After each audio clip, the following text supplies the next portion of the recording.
Salut à tous, c'est Shérif 2.0. Aujourd'hui, nous sommes là pour une toute première vidéo du langage de programmation algorithme.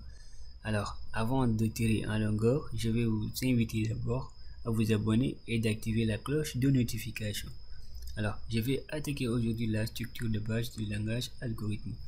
L'objectif, c'est de maîtriser les notions de variables et de constantes, les notions d'opérateurs, des structures de conditions, les structures itératives, les types de tableaux, les procédures et des fonctions, mais également de maîtriser les enregistrements. D'accord? Alors, après cela, nous allons tout simplement attaquer notre premier exercice. Et qu'est-ce que ça nous demande? D'écrire un programme, un algorithme qui permet d'échanger le contenu des deux variables A et B données par l'utilisateur. Petit a en utilisant une variable intermédiaire et petit b sans utiliser une variable intermédiaire. Donc en quelque sorte c'est une permutation. Donc au niveau de la schématisation de l'exercice, la flèche orange, ce qui veut dire tout simplement les données qui sont saisies par l'utilisateur, et la flèche bleue, ce qui signifie c'est les sorties, c'est-à-dire les résultats à travers les entrées. Donc on demande à l'utilisateur ici de donner une valeur par rapport aux variables qui sont créées. Je crée une variable A et je demande à l'utilisateur de saisir, et il saisit la valeur 5, et B, il saisit la valeur 2. Maintenant, c'est à l'algorithme d'effectuer le programme qui va nous permettre de faire la permutation. Maintenant, après cette permutation, la valeur de 5, la valeur de B, disons, c'est la retrouver à 5, et la valeur de A qui sera égale à 2.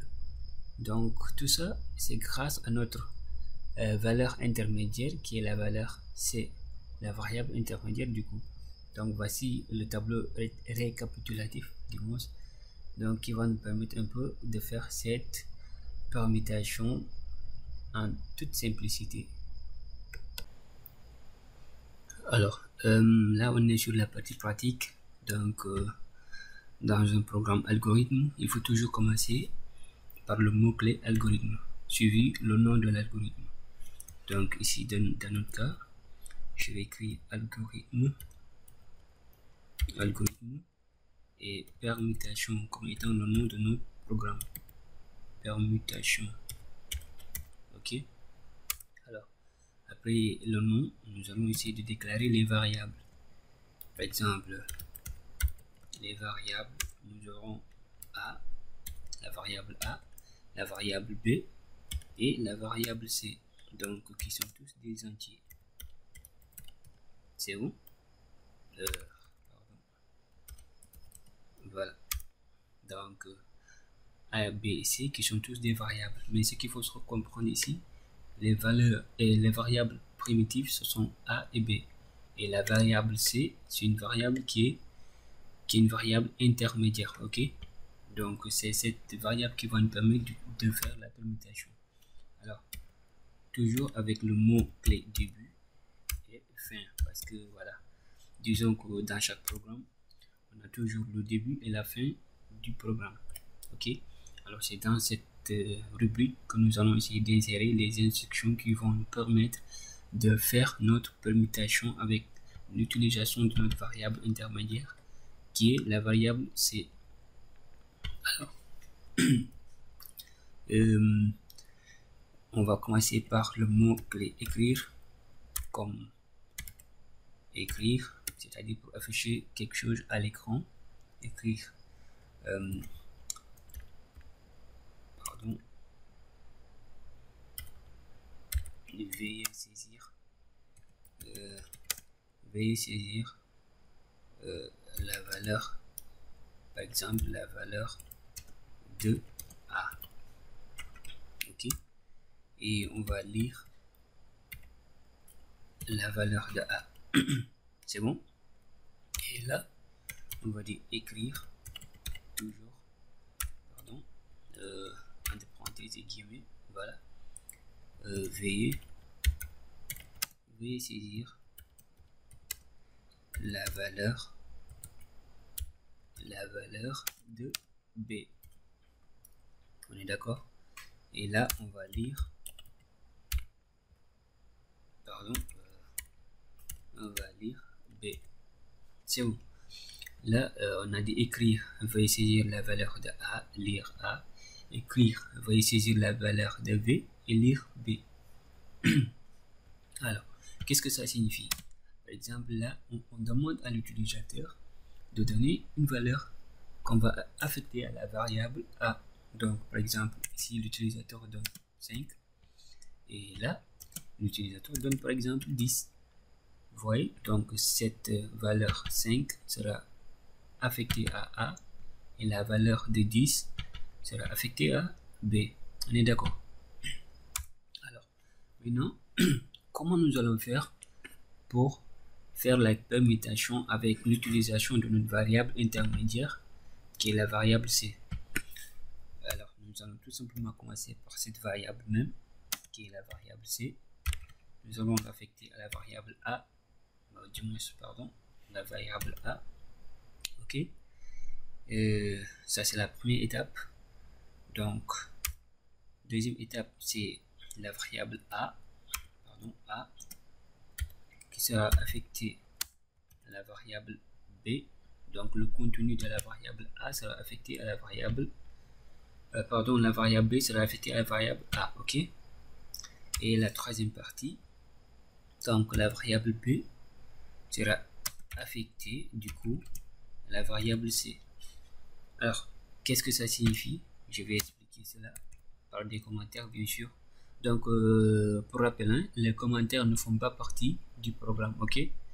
Voilà, donc lorsque vous voyez les deux flèches, bien disons les deux divisions, cela signifie, ou bien les deux slash, donc en langage informatique, on appelle ça slash, ok?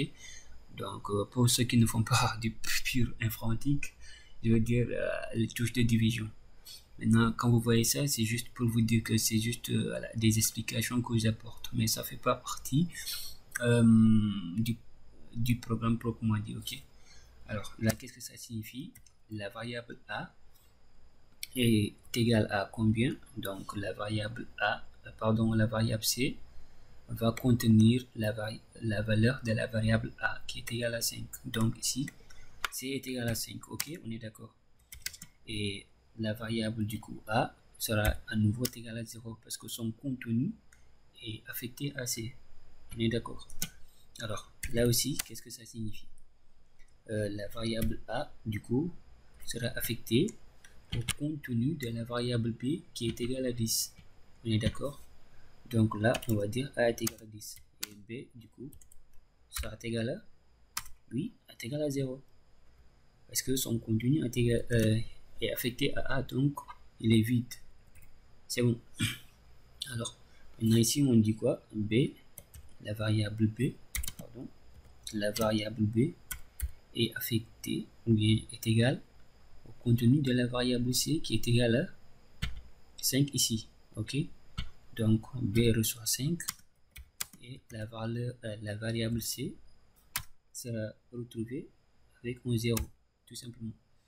Alors, voici ce que cette méthode qui va nous permettre, avec l'utilisation d'une variable intermédiaire, qui va nous permettre de faire la permutation.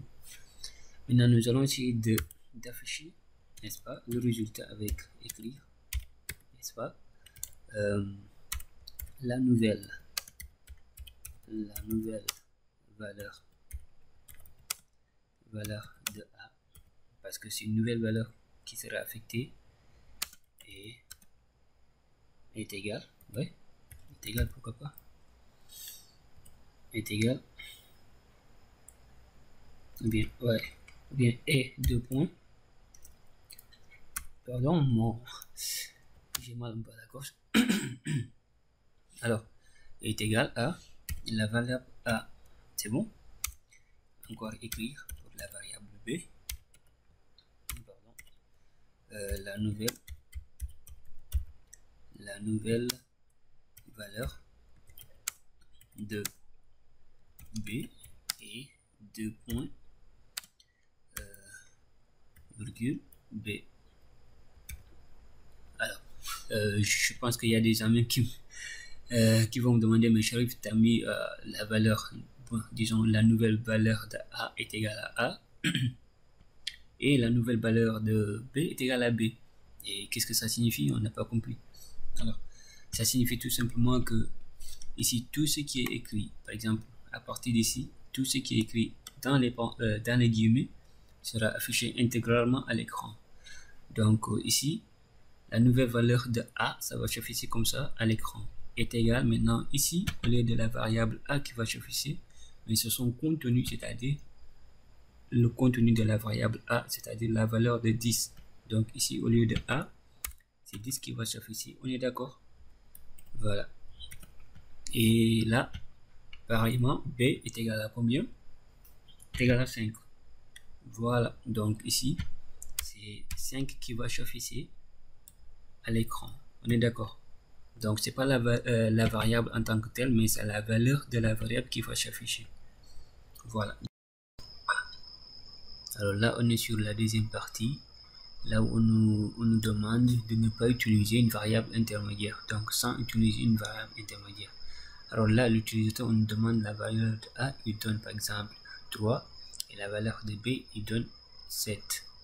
Donc après le traitement de ces données, et l'algorithme va renvoyer par exemple la valeur de B qui est égale à 3 et la valeur de A qui est égale à 7. Alors maintenant vous allez vous demander la question, mais comment c'est possible? Alors c'est avec ce fameux tableau qui est là, qui est disons une formule qui va nous permettre de faire cette permutation. Alors ici on est sur la deuxième partie de l'exercice, c'est-à-dire de faire la permutation sans l'utilisation d'une variable intermédiaire ou bien d'une variable quelconque. Donc là nous avons la variable C qui est une variable intermédiaire, donc on va l'enlever, et cette instruction qu'on va enlever complètement, et là on va garder intact ce code parce qu'on aura besoin de cela.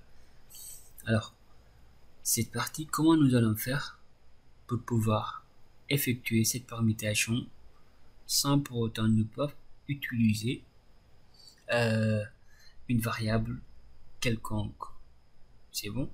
Maintenant, c'est-à-dire que la valeur de B qui est égale à 10 sera affectée à A, et la valeur de A qui est 5 qui doit être affectée à B. Comment on va faire cela? Donc il existe voilà une solution à cela qui est une formule. Par exemple, A, c'est la formule, hein?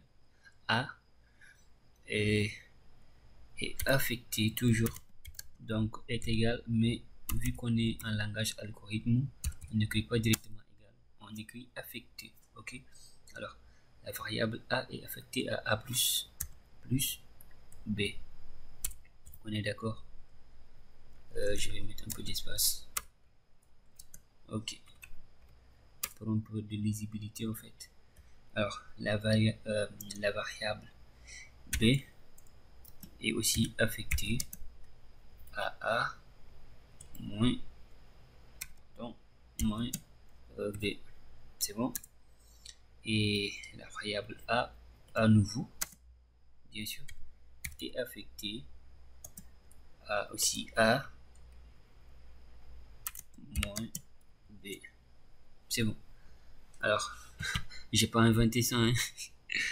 J'ai juste appliqué la formule qui existe. Alors, qu'est-ce que ça va afficher, ou bien qu'est-ce que ça signifie? Toujours avec les commentaires, les anti-slash, je vais essayer d'expliquer cette formule étape par étape. Première étape, deuxième et troisième. Ok, alors pour la première étape, ce qui signifie c'est que A est égal tout simplement A plus B. Là on va dire 5 plus 10. Vous voyez, donc ce qui revient à dire ici que A est égal à combien? Est égal à 15. On est d'accord? Voilà. Maintenant, deuxième étape. Ici, qu'est-ce que ça signifie? La variable B est égale à combien? A moins B. Ce qu'il faut prendre en compte, c'est la nouvelle valeur de A. C'est bon? Donc, on va dire 15 moins B. B est égal à 10. C'est bon? Donc, on va dire quoi ici? que la nouvelle valeur de B est égale à 5. C'est bon. Alors, on continue. Pour la nouvelle valeur de A, là, on va dire ici A est égal à combien? A moins B. La valeur de A toujours est égale à 15, donc on conserve le 15 moins la nouvelle valeur de B qui est 5 est égal à 5. Donc, qu'est-ce qui ça est égal à combien? 15 moins 5, bien sûr, est égal à 10. Pardon.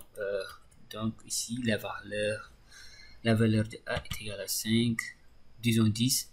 La valeur de B est égale à 5. Donc, on a reçu la permutation, n'est-ce pas, que nous avions dès le début avec l'utilisation de la variable intermédiaire. Et cette partie, c'est sans avoir recours à une variable quelconque. Donc, on arrive toujours au même résultat. Donc, ici, on aura la nouvelle valeur de A est égale à 10, qui est là. Et la nouvelle valeur de B sera égale à combien? 5, il est là. Donc, c'était ça que nous avions posé pour faire cette permutation sans recours à une variable intermédiaire.